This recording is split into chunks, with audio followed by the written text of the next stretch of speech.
Butch Hamilton, also known as Lawrence Hamilton III, COO of Ohio Black Expo.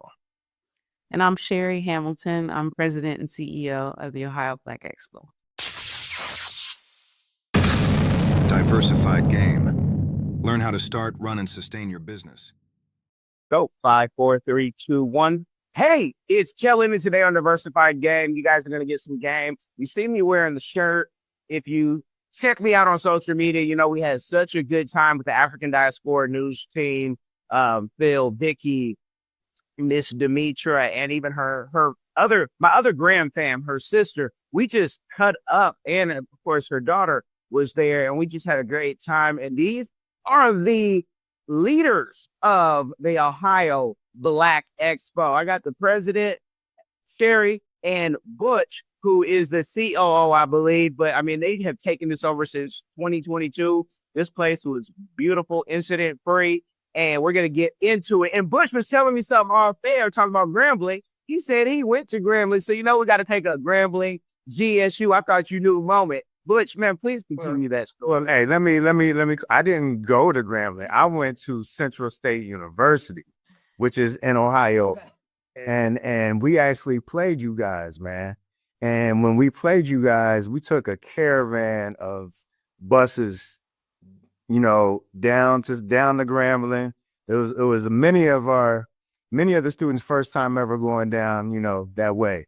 So we, you know, traveling through Mississippi into Louisiana. And touchdown, long story short, Coach Eddie Robinson, the legendary coach, was going for his, I believe, 400th win, which would have been like a huge milestone. And he was trying to get that win against us. And we shut it down. So we was down there. It came down to a last second play. I mean, it was like nothing we ever seen from the 50-yard line. You know, Central State, we threw it up, went to the touchdown area.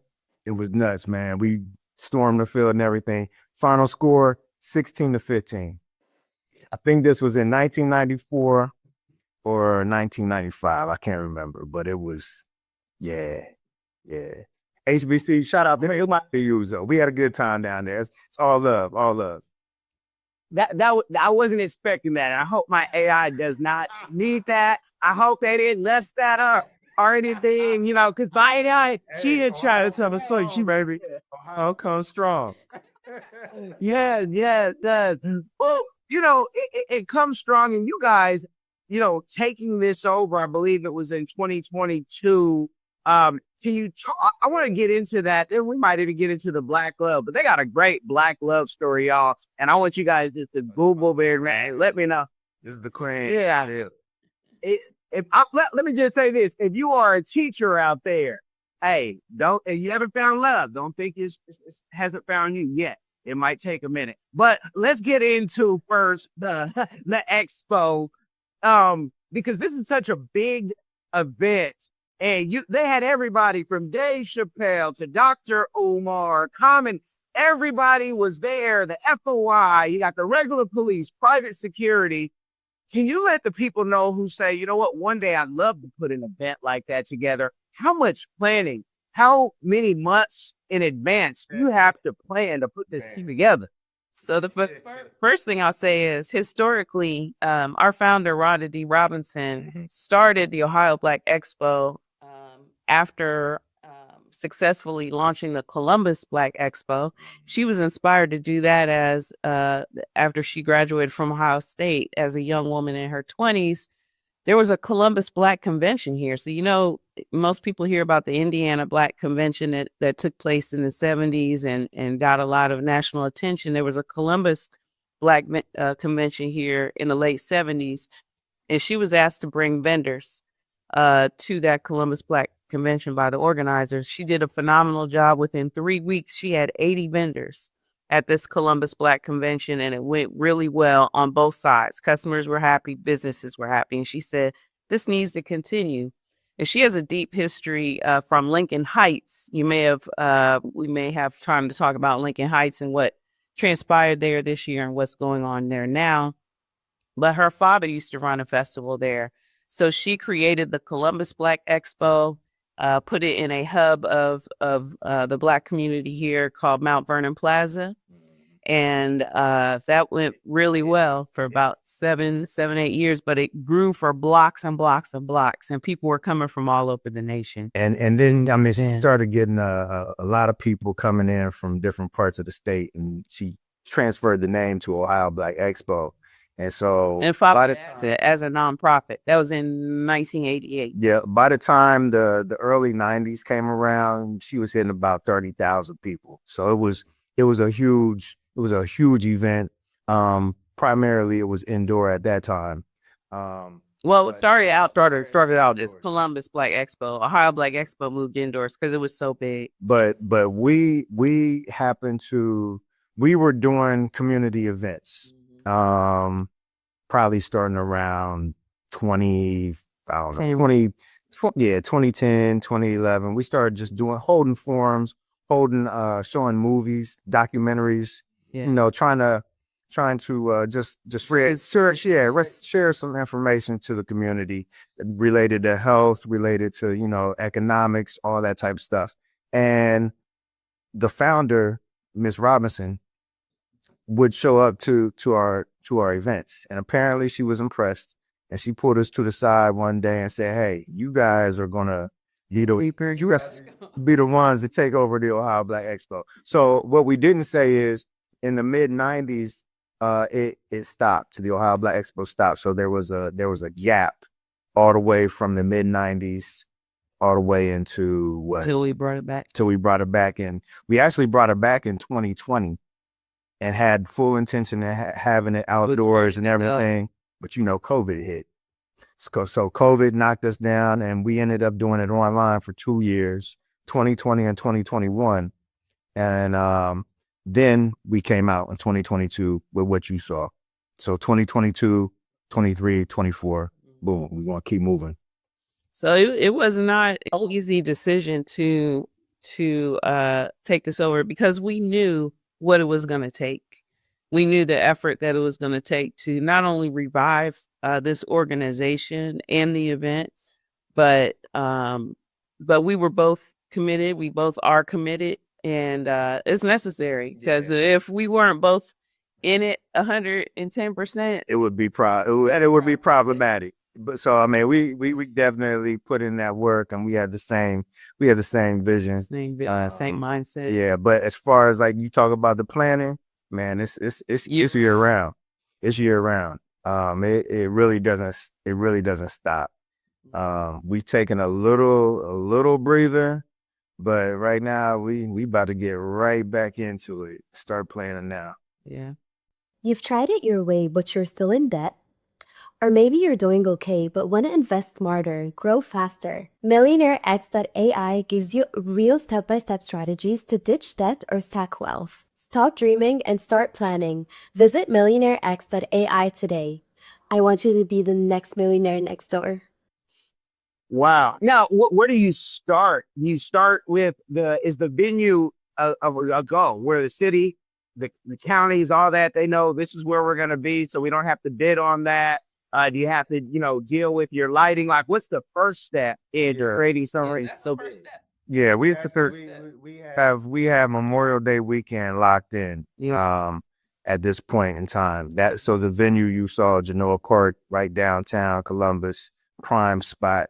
So we have that pretty much locked in. Of course, we got to go through all the paperwork procedures. We've already technically reserved it again for 2026, but we have a kind of a verbal agreement with the Recreation and Parks Department that we will have first right of refusal for Memorial Day weekend, no matter what the dates are each year. And this park is used, throughout the summer by different groups. But we actually are the first major Black-oriented festival of the summer. We kick it off. Yeah. Kick it off. Okay. And so you get the venue. Then I guess what's the second step? Who else? Because entertainers are so interesting where their schedules flip like this. And, you had some huge entertainers. You're there. And Butch did let me know that. So I don't know if you knew Dave was going to show up or you had been working on that for a year or he always comes. Well, I mean, so Dave Chappelle is right down the street. He's got 45 minutes. Columbus is only an hour away from where he's at in Yellow Springs, which is near Dayton, Ohio. So he's like 45, 50 minutes away. So we've been kind of planting the seed and letting him know about the expo in hopes that he would come. We actually pay honor to different people who are from Ohio and have roots in Ohio. And so we were attempting to honor him last year. And so he was familiar with it. And he decided to come up. I don't know if you noticed, he came up both nights. I saw that on the other day. He came up both days and brought his whole family too. I mean, so it was just real cool, real down to earth.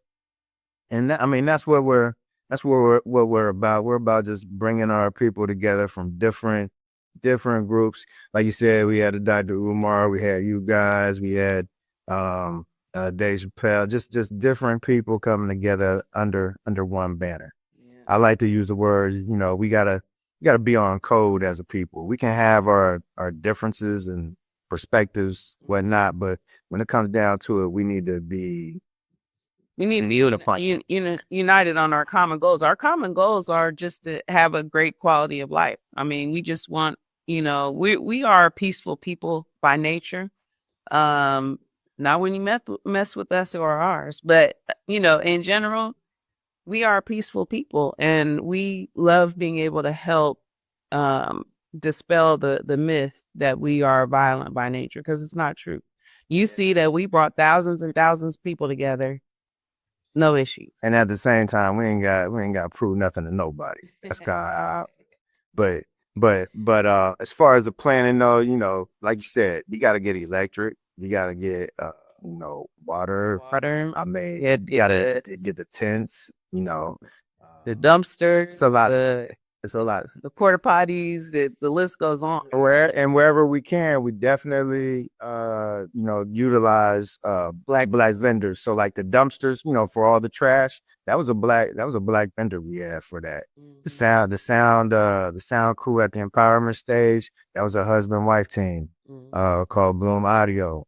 So it's the Ohio Black Expo, so we gotta practice what we preaching. Yeah. So what we trying to do is change the mentality, try to get our people to circulate them dollars, and let's all elevate together. What's the thing you say? No competition or collaboration over competition. Collaboration, yeah, over competition. Mm-hmm. And so iron sharpens iron, and it's good to kind of compete a little bit against each other. But at the end of the day, we need to be rising up together. That's it. Are you a successful entrepreneur or one in training? You've got the vision, but do you have the right partner to build your brand, your team, and your future online and off? At CPRfirm.com, we offer expert consulting, financial guidance, and life coaching because we believe in doing life with our clients. After all, what is it for a man to gain the world and lose his soul? Founded by Callan Cash Coleman, we help our clients not only succeed, but plan to retire rich. Your business deserves the best. Start building your legacy today at CPRfirm.com. Now, an event, when you're planning such an event and you have the so-and-so says they're going to be here, they're going to do this. And you might have everything laid out 6 months prior, but we know the closer the time gets to the event, things happen. And people start, changing. Hey, I had a flat tire. Okay, you still got 3 months. I know my tire's going to be flat for a minute unless you run me some money right now. How do you deal with those things? Because you have a massive team. So how many active team members are year round to help you work on these things so you can make sure the wheels keep on moving? There are technically 3 of us that do this all year long. Yeah. There are 5 of us that are heavy most of the year. And then starting in maybe January, we have teams in place for different parts. of what we do that come back and work with us each year. But they don't usually kick in until, well, some of them kick in the fall, like our stage production crew. And then the rest of them kind of kick in between January and March. But we have a huge, well, not huge, but we have a sizable amount of volunteers who we truly value, who definitely step in and Yeah. and do the work, do what needs to be done. On the ground. Yeah. Excellent team of people. Yeah. And we are a 501c3 nonprofit. I don't know if we mentioned that. So, quite a bit of what we do is on a volunteer basis. Some of it is contractual because, like you said, those things, those elements that have to be done are done under contract. And so you asked about, well, what do you do when people say, oh, I have a flat tire? Well, we have a contract. So, those really critical pieces are under contract. Now, somebody, I'm sure they've come up to you and said, I want to do something like this. I know it's a lot of work, but I'm sure people think y'all are getting paid and don't have to do it. That's what they all throughout the year. Yeah. Yeah. And I just want to say, Butch is in education and Mrs. Hamilton was trained by the best. So she's military trained. It says full stack developer, but she might be AIC. I'll do that backwards. So I want her ask. But she might be AIC. I am not AIC. She might be. I had an uncle who was, but no, not me. Got you. But can you tell the people how that time management works? Because, when people see such a massive event, think you're paid, can I hold $5, and it's right after the event. How do you manage it? I'll just say this. People have no idea. They have absolutely no idea. Unless you're doing this type of work, you have no idea what happens on the back end and the sacrifice that it takes. And the sacrifice, real talk. I mean, it's a lot. It's pretty serious. As far as you gotta have the passion and you gotta have the faith in order to do this. We've had long sleepless nights, sometimes just wondering how things are gonna pan out and shake out. And then we do a good job of reminding each other to have faith. So luckily we usually don't have those doubts or concerns at the same time. Yeah. So when one of us is kind of like this, hey, look, this is going to work out. It's a balance of being like realistic and understanding exactly what's happening right now. And then at the same time, just letting go and letting God. I mean, it's a balance, and we kind of keep each other balanced with that. Yeah. And understand too about, like you said, people think we're getting paid, they see who we're bringing and what we're doing. First of all, we do this for the love of our people, and that's what fuels us. Because we want everyone to win, and we see the impact that we're having even just these 4 years in the return of our big festival. We're seeing the impact already. And so that keeps us going. But we right now do not collect any money. We don't take a salary. We put those resources back into the organization because we want to make sure that the foundation is solid. And so we have personally not taken any salary or funds from the Ohio Black Expo.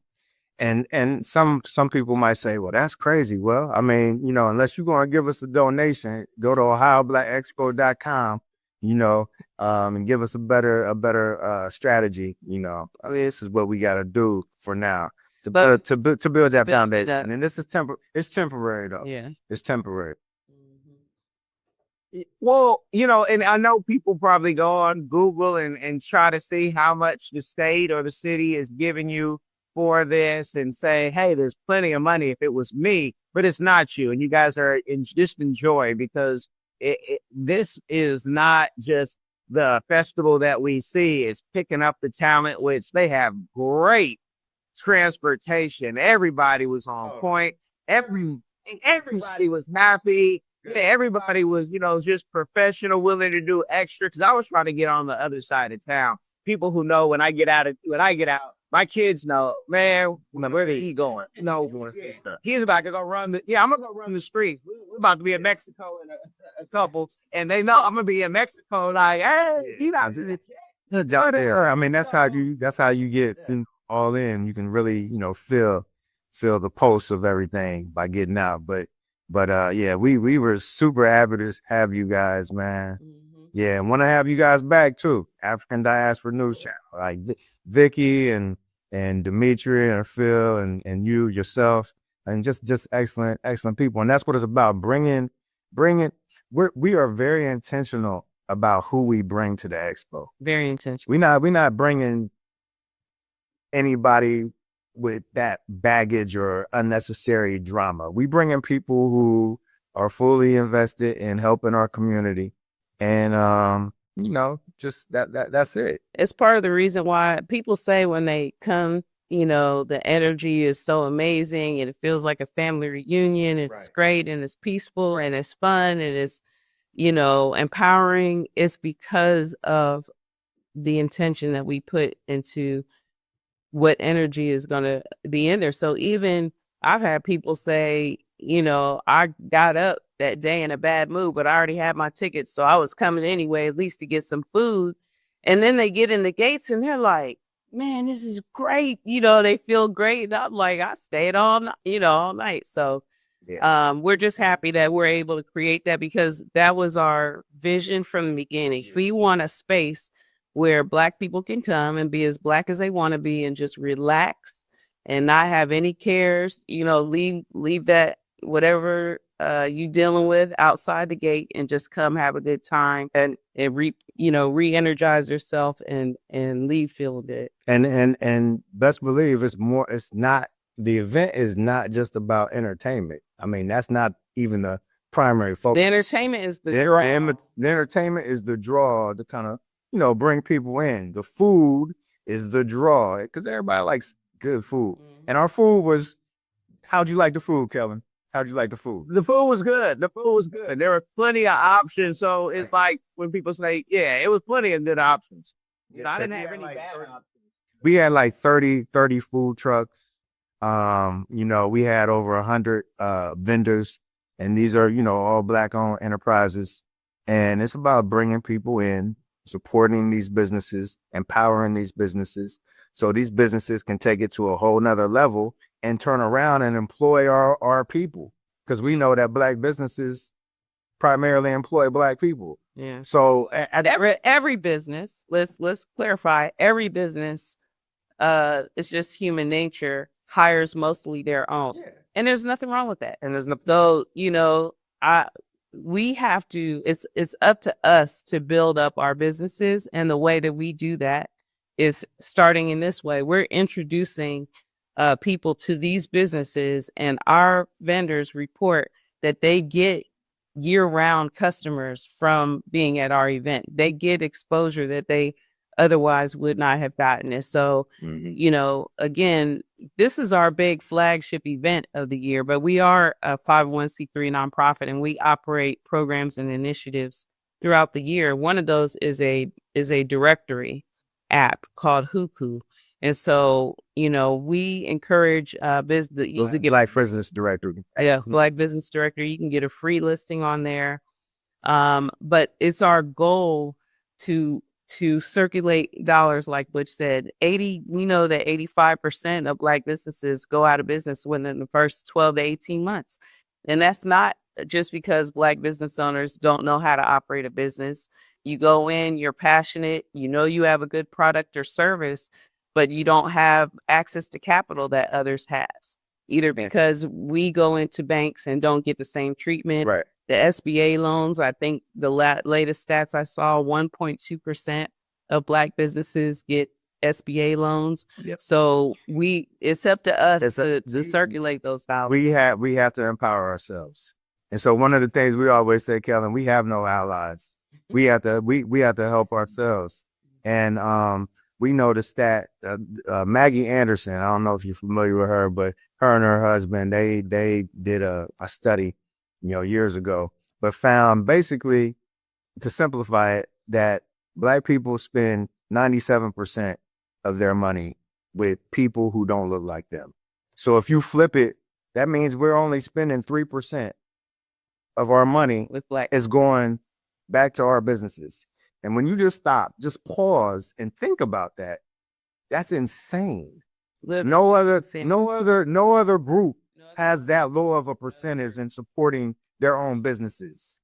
We gotta change that. And if we just change it, if we took it from 3% to 10%, that would be massive. But it should be higher than that. It should be. And so some of the businesses that we had there, for instance, that Black-owned toilet paper company, Leafy, that's intentional to make. Oh, hey, he already got it. He got it. That's what's up. Headquartered in Columbus, Ohio. It's headquartered here. It's one of the nation's largest Black-owned paper companies, and everybody has to use that product. Everybody has to use toilet paper. Why not support a Black-owned business? And the quality is better. And so that's another thing with the businesses that we bring to the expo. We're very particular. They got to be on point. Just cause you this don't mean. Yeah, I mean, we make sure stuff is tight. Yeah. Because the last thing I was going to say was, we know in a lot of cases in our community, you only get one shot. The trust level is very important. And if you break trust with people in our community, a lot of times you ain't going to get them back. So we try to make, we make sure. We try to make sure. Okay. We try to make sure that we have businesses, top-notch businesses. And that doesn't mean that we leave everybody else to the wayside. So if you're not ready for that forum, because we always have way more businesses applying than we have room for, right? We have an average of 300 to 400 applications that come in each year. We only have room for between 100 and 150 vendors. So, for those businesses, we provide resources, we provide workshops to try to get them to that level. So we're not saying, oh, no, you're not good enough to get here, go away.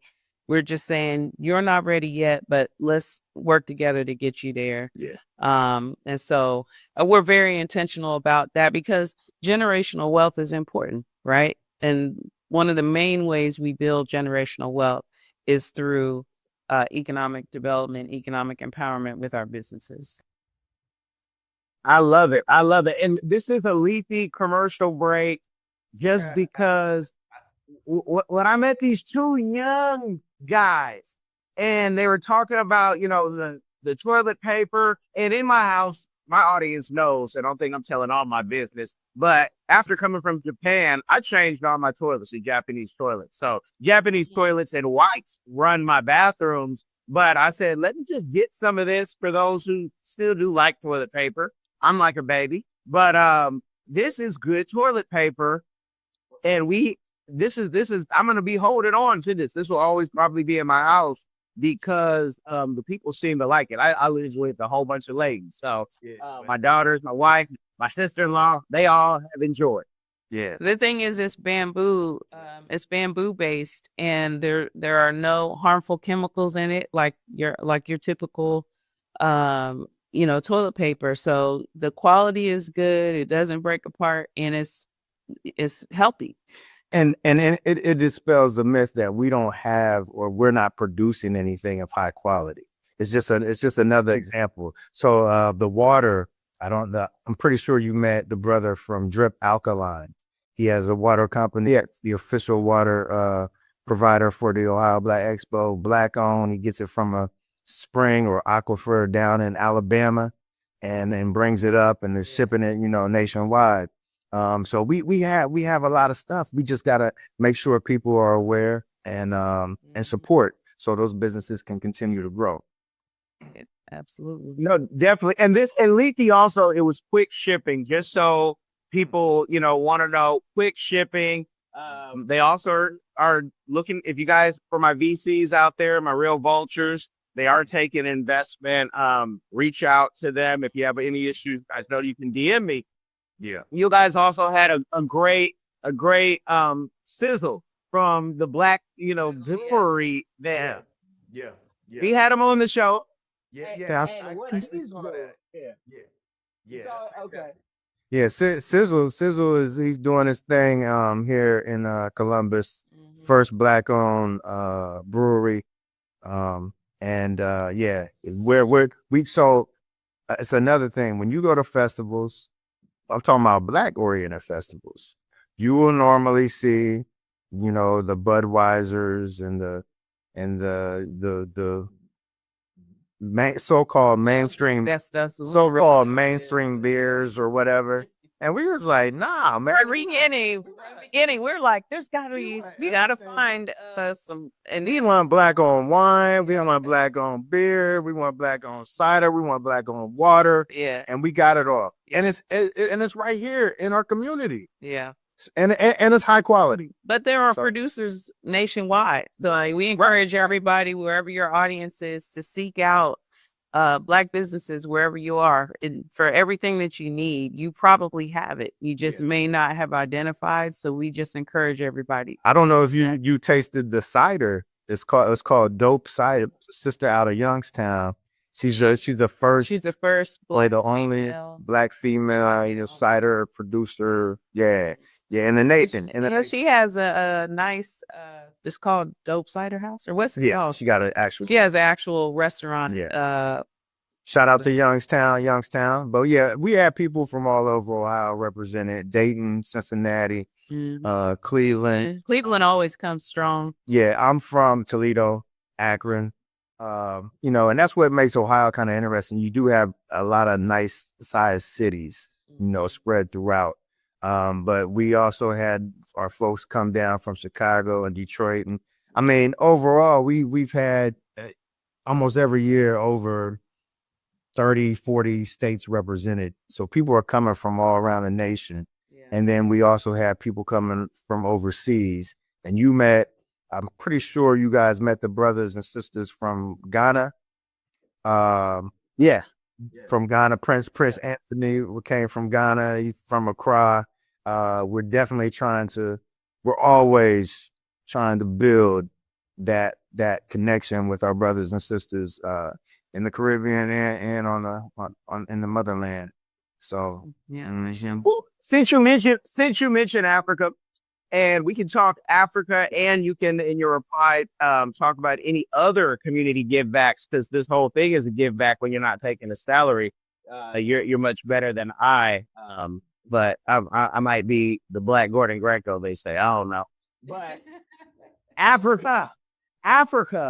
And I'm telling the audience this so they can push you, Butch. I told Butch if he wants to bring his audience to Africa, we can put some money in his pocket to do it. I'm not gonna say online how much, just in case we do it, and then you guys are really asking for a loan. And say you didn't really need that money. But I'd love to see your organization bring a group to Africa, and it's so easy to do with our Black-owned partners, where they know how we want to travel, because the way Americans travel and the way the Danish travel or the Finnish, they're very different. We're not going to be sleeping in sleeping bags on the beach. That's not happening with Americans. They're going to say, I could have stayed in the hood for this, or I could have stayed at home. Even if you're not in the hood, I ain't going somewhere to sleep on the beach, no matter how beautiful Mombasa is. yeah, we would love to connect with you more on that. And I mean, we've traveled to we got family in Nigeria, man. Our family was deep in Nigeria. You were in Abuja and Lagos, and we've been in Accra, Ghana. Got a lot of connects over there in Ghana. And then my son's godfather is from Namibia. He actually went to Central State with me. And so that's the South African connection. We also have a good friend that has been living in Kenya. He's back here now, but he's going back to Kenya. So yeah. And then shout out to my cousin who's from Chicago by way of Detroit, but he's in South Africa, and he man. He's like, I'm He's just like, yo. I'm done. Yeah. Come back. And shout out to my homegirl, Paisha, who is in South Africa right now. You actually met Paisha, Kellen. She was on the panel talking about her family's move to restore and receive basically reparative justice. Her family is descendants from a people from a Virginia we call them slave torture camps, plantations. But they moved. They were granted 3,200 acres of land in Ohio. The enslaver, so-called slave master, wrote in his will that, after torturing these people, I'm setting aside 3,200 acres of land. And so after he died, his family tied it up in court for 13 years. And finally in 1846, 400 enslaved people in Virginia were allowed to go settle on that land. So they walked the 500-mile journey. And when they got there, they were met with pitchforks and a mob. And the settlers would say, hey, you better get the hell out of here. But anyways, they ended up settling in my hometown, outside of my hometown in Pickle, Ohio. And we part of the Ohio Black Expo is to help restore the settlement, the Black settlement that was there, to memorialize the struggle and the sacrifice of her people. Mm-hmm. And so this is one of the many things that the Ohio Black Expo does. So we're more than just that festival that you saw. Mm-hmm. We're definitely trying to empower and do things around the entire state of Ohio. Hello, everyone. Join us on an exciting journey with Explore the World Cameroon. London and Sydney will take you explore Cameroon, the heart of Africa. Experience the vibrant culture, nature, and traditions from Yaoundé market to rainforest adventures. Every page na new discovery. Join the Cameroonian food, music, and wildlife with our explorers. This book na true celebration of Cameroon spirit. Get your copy now. Available on Amazon, Barnes & Noble, and through your library and bookstores here in Grams Park. Don't miss this adventure. No, that's dope. And John Randolph was the person's name, for those of y'all who driving who can't Google. Who is the first cousin of Thomas Jefferson? And he was in Congress. So man, it's a serious story. You're going to be hearing more about it because it's going to turn into a documentary and a film. Yeah, it does. So yeah, we have a film crew that's been following us and following Paisha as she travels back and forth to Virginia, just documenting this whole process of honoring the legacy of those people. Yeah. You come from that's dope. I can see after the documentary a Ryan Coogler or somebody doing a full film, because what happens in film, like down here, we have the NATPE, the National Association of Television Producers and Executives. And the question this year was, give us anything that Black women will watch. But when you give them something educational, you can guess how that conversation goes. So, okay, we got to make this a full, you guys don't want documentaries? Well, certain channels do, but the ones that I think should are sometimes, we'll shame them into doing right. That's why we go to these expensive things and sit at these tables. What do you guys, besides, the year-round festival, are there any things that you do throughout the year where people can learn? You talk about the SBA, which is supposed to be by law a guaranteed loan if you have the 20% of what you're asking for. Yeah. But I know personally, I've gone into banks and they said no. And even a friend of mine told me no, but he said, I'll give you the money. He's like, we don't want to deal with the SBA. And he was a Black man. We sat in the same church. We're the only Black things on that pew. And he said, I can tell you why we deny people with even though it's all approved and it's the law. We don't want to deal with the SBA. I'd rather deal with you individually. But I said, that's not I had the money in my bank account. I just wanted to use someone else's money to start that trucking company. Not everybody had the, the $2 to do that. So you guys are denying people, and this is supposed to be the law. So do you guys do any truth base throughout the year?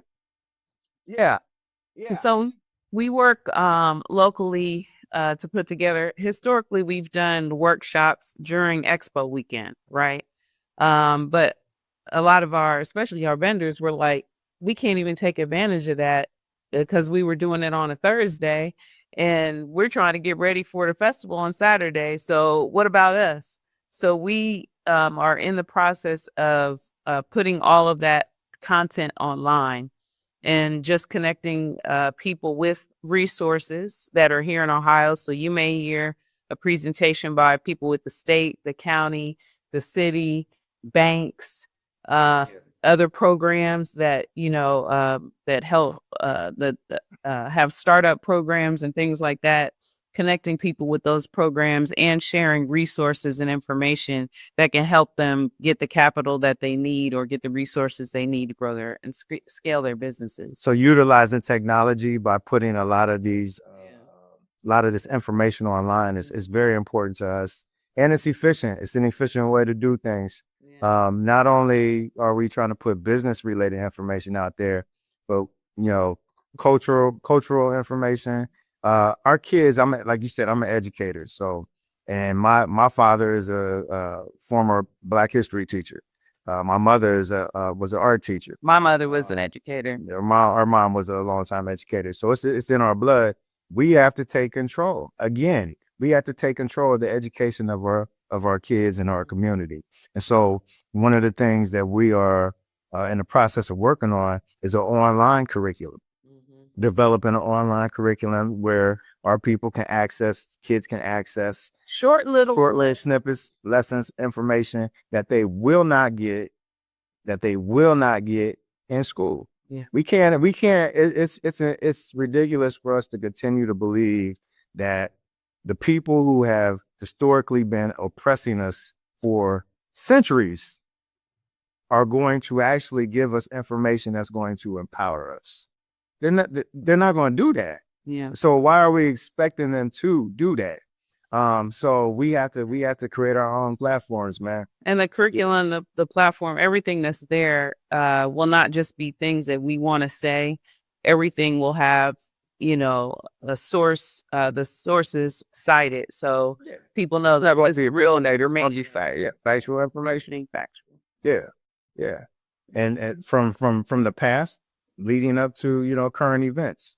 Like, there's no reason why kids shouldn't know.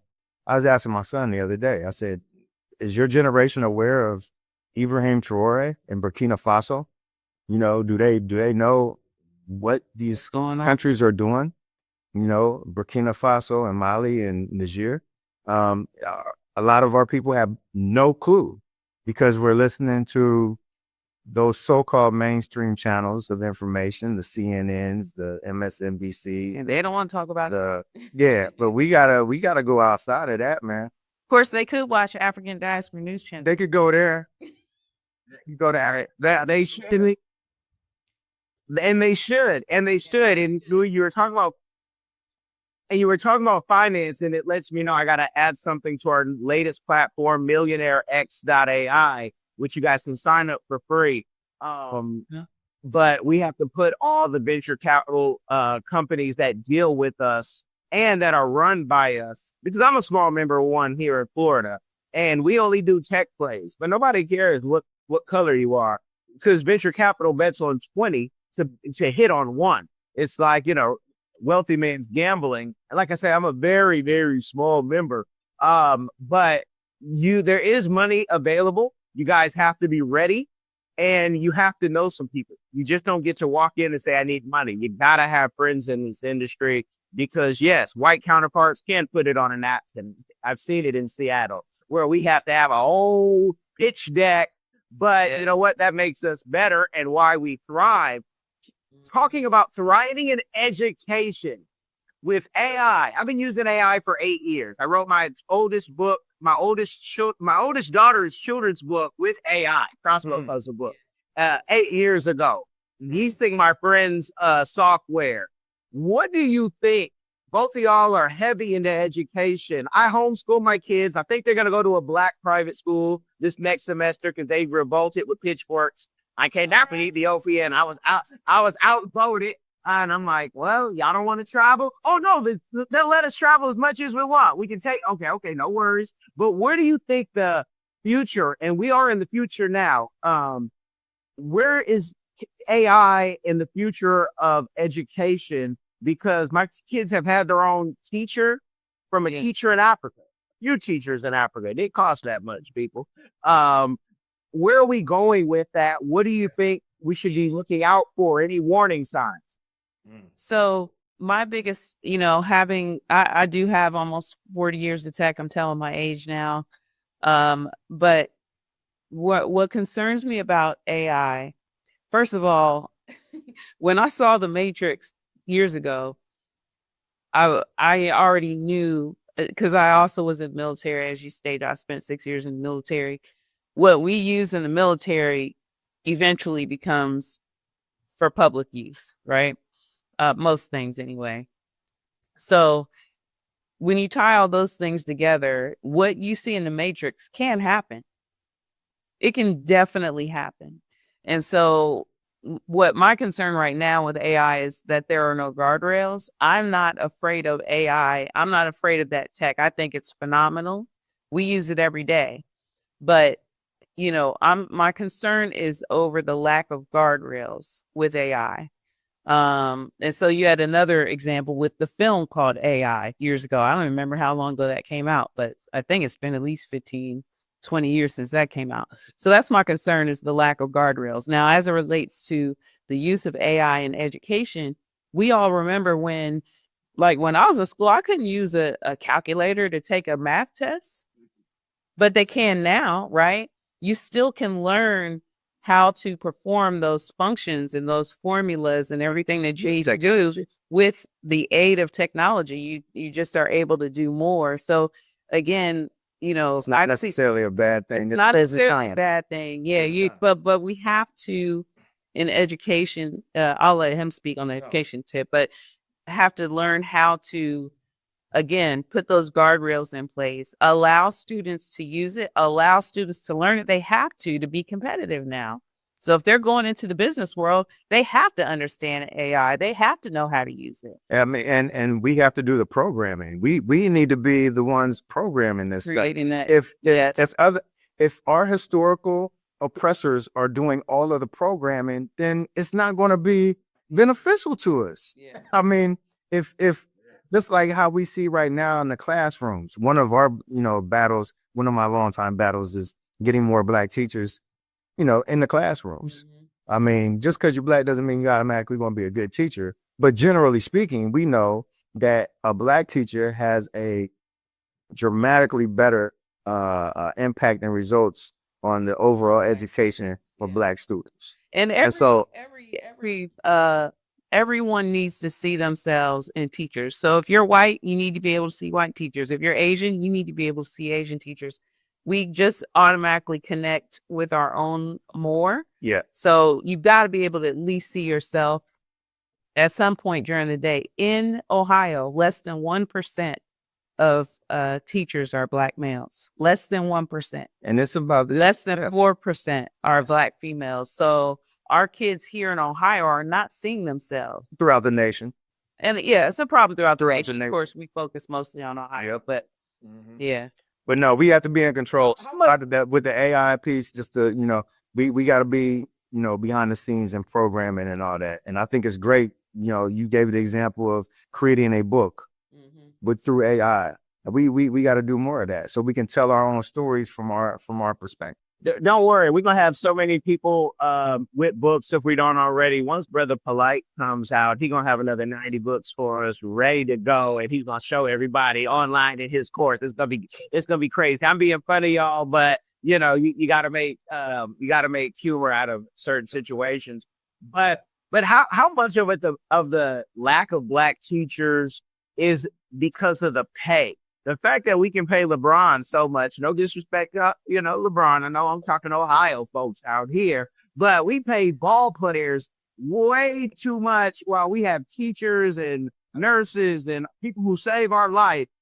You got studio loans, how much is of that impact? It's a lot. It plays a lot into it. I mean, there's not a lot of people going into education, period, no matter what color they are, because everybody sees that it's not a respected profession. Yeah. It's it's been devalued over time. However, for those institutions, those school districts, those state teacher associations who claim they want to have more of a representation of black teachers, They need to. bottom line is they got to provide more incentives. Yeah. They have to have some bonuses that will help bring those people in if they really want them. And if they really want them, they can do that. But they're not doing it because they don't really want It's it. being done when you started, right? Yeah, but when I started, my school district actually brought in 200 black teachers in 1 year. And it was dramatic. They were actively going out to different schools and recruiting, man. And so it's not hard to do. Yeah. Yeah. And Butch, and from what I've heard in other interviews, you aren't just a teacher. You're one of those great teachers. Butch is like great teacher. Every time. I'll just speak for him. Every time we run into his students, I mean, they're so happy to see him, and they start telling the stories of, if it wasn't for you, I never would have fill in the blank, so. Yeah. And I'll say this though, like I said, I come from a background of educators, but one of the most inspirational things that occurred in my childhood was when my dad took me to hear Jawanza Kunjufu. I don't know if you're familiar with that, brother, but Jawanza Kunjufu, he wrote a book back in the day, 3 books, I think, called The Conspiracy to Destroy Black Boys, parts 1, 2, and 3. And he came to Dayton, Ohio. I'm from Piqua, Ohio, which is like 20 minutes away, 30 minutes away. And my dad took me down there to hear him speak. And I was a little kid at the time, but just hearing him talk about the importance of being an educator, it did something to me. And so, I got a couple more years left. I put in some work, but no, I love what I do. I love, working with the young people. So. We do have an initiative to boost, to not only help educators want to stay in the profession, because a lot are leaving, just being frustrated with how things are, and frustrated with their districts. Not the kids always, but it could be the district, the red tape, all of that, the curriculum. But also we want to inspire young people to see the impact. Every person on this planet should have at least one person, one teacher that really impacted them, at least one. Many of us have multiple teachers that impacted our lives. And so, we endeavor to highlight those teachers and inspire young people to say, you know what, I want to do that. I want to be able to have that type of impact. So that's another one of our programs and initiatives. And I don't know, I'm pretty sure, yeah, you guys were there when we had the HBCU College Fair. We had a HBCU College Fair. We were, getting the students who participated in that kickoff parade. It was set up intentionally so that after they marched, and there were 500. Yeah, there was 500 kids. Yeah. But all of the coordinators were told, make sure your kids go up to that HBCU College Fair and talk to the student representatives. So we had over, I think, about 15 HBCUs represented, and the people who were representing those schools were not adults per se; they were actual students, current students. So those current students were able to talk to high school students directly, one-on-one, and just have an impact. And it's important to get our kids tapped in with HBCUs. That's one of the reasons why I went into school counseling, because I saw that a lot of the counselors don't look like us, and they don't really know about the value of Black colleges. And so it's important to have those people in those positions who can introduce our kids to those schools, to HBCUs and whatnot. No, real talk. And you being in education, you could make a lot more money. Like some of my friends who've run over to China that are paying 6 figures and a nice 6 figures to teach. So when you have somebody who's not just doing stuff, for the money, because you could go make more money somewhere else, that says a lot about you. I don't want to put pressure on y'all to say, well, when you create your own school, and I know you talk about online, but I want to say, if not the school, what about the podcast? What about the book? Is there any plan so people can get the game year round from y'all? Because again, I mentioned earlier in the interview, if you're a great teacher out there looking for love, keep doing a great job, because a mother might be watching. And it might be years later, decades later. You guys go check out their other interviews. I'll try to link them in the description. But talking about that Black love, how they met. I don't want to give too much away, because y'all got that's like a fairy tale type, story right there that could be its own movie. We got to be careful who makes it, because we got to keep it straight laced. But yeah. But talk. I just speak to that, because what stops you from saying, we got our podcast, we got a story, we know we can keep an audience attention. I think for us right now is time. We could easily do it from a technical standpoint. We have the know-how, and we have the equipment, but it's really a time thing. So we have a variety of topics. We want to talk about healthy living and healthy eating and how to be frugal. Man, we got a list of things. We got a list of things we want to do. Yeah. But we're trying to prioritize. Yeah. And one of the things that we talk about all the time, me personally, I would rather be really solid at a couple of things as opposed to being mediocre and doing a lot of things. I cannot stand being just mediocre or average. It drives me nuts. I'm not a perfectionist, but no, I'm not a perfectionist, but I want stuff has to be thorough and tight. Yeah. And so, this expo, like you said, it takes a lot of planning, a lot of time. What we're doing right now, building the foundation, we're working on a succession plan, because we're not going to be here forever.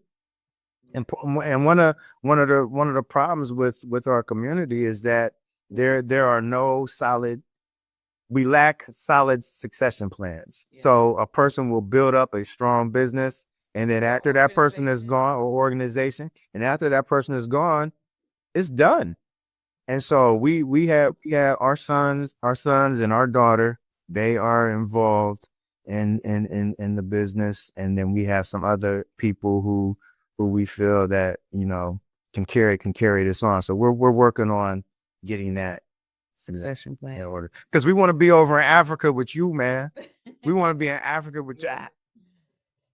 Yeah, and bringing in audience, so people cannot just come for tourism, but they can travel. And you guys, when they say, I met their oldest, and she was the one who I got this shirt, bro, because I was fast. I wanted the hat and everything, and I said, nah, they not that old to have you. I'm like, the stork brought you or something? This was a full adult talking to me, but you were talking about your age earlier, and black don't crack. So when I see this, and I'm like, man, you ain't lived. You had a colonoscopy. After you get done with your colonoscopy, now you're grown, bro. Yeah. I am old enough for my second colonoscopy. Yeah. Too much, but hey, ain't no shame in our game. We have black don't crack. Hey, you made it look great. Nobody would believe it, and so just you keep pushing. And my father, my biological father, he passed last year, and it was because he did not want to do any of that other prostate stuff. He's like, I lived enough life. I had enough. He's like, this is how I want to go out. So you get to live and die how you want, but just know you ain't anywhere close to 80. So he would still call you a baby. And so keep pushing, because, you're still making it look good.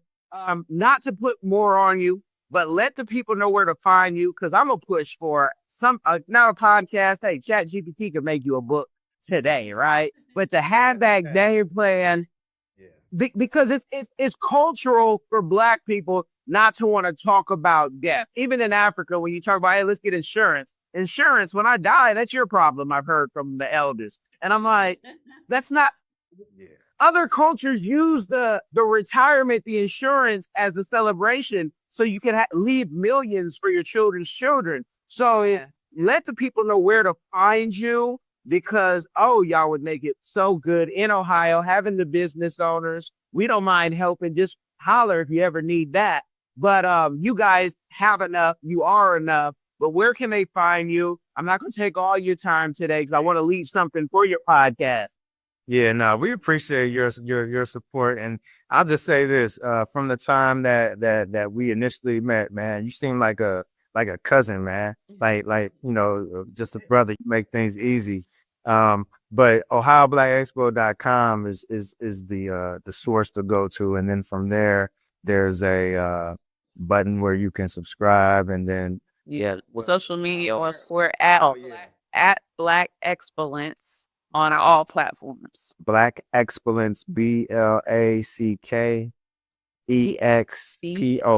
LLENCE. So on Instagram, TikTok, LinkedIn, Facebook, we're on all the platforms. Yeah. Speaking of platforms, you guys speak offline about another conversation. Well, we can do it now. We can definitely has to continue. We are, we're honored to be a part of the Diversified game piece, and look forward to working with you and teaming back up with African Diaspora News Channel. Yeah. And if I can leave a word of wisdom, really just a quote that motivates me, and that is, the best way to predict your future is to create it. So a lot of times people say, how in the world did you do this? How did you ramp it up so quickly? How? The main thing is, if you have a vision, you have to create it. Don't sit back waiting for somebody to drop everything in your lap. If you want it to happen, get out there and create it. Amen. She had all the jewels. You guys know, collaboration, not competition. Make sure you check the links in the description. Make sure, I thank y'all for listening to the game. Make sure to leave a comment. I know most of you are listeners, but go over to the YouTube, give it some love. Thank you, Podbean. Thank you, Apple, for the love. But go over to YouTube as well. Ohio Black Expo. You guys, share this game with somebody. It will change their life. Remember, this is the family business. It's different. Be blessed. Are you tired of the rat race in America? Are you ready to visit the motherland to relax and rejuvenate? Are you ready to explore all that Africa has to offer? Then check out the brand new Diversified Game Academy course, Prepare for My First Trip to Africa. Are you worried about being able to afford the trip? We got you. We will show you how to travel either on a budget or as a baller. Learn how to stress the value of the USD. Did you know that 100 United States dollars is worth over 1,000 South African rand, or 10,000 Kenyan shillings, or 54,250 West African CFA? Are you worried about taking your kids? Get the game from Kellen Cash, a bona fide world traveler, having traveled to almost 20 countries, several of those in Africa. Get the game on taking your kids on their first trips. Learn how to find the best tickets, get the visas, and plan your own adventures in Africa. Don't let Eddie Murphy have all the fun. Plan your own coming to Africa trip starring you, produced by you, and featuring you. If you are ready for a life-changing experience, sign up for our course today, Diversified Game Academy. Get prepared and purchase at diversifiedgame.com.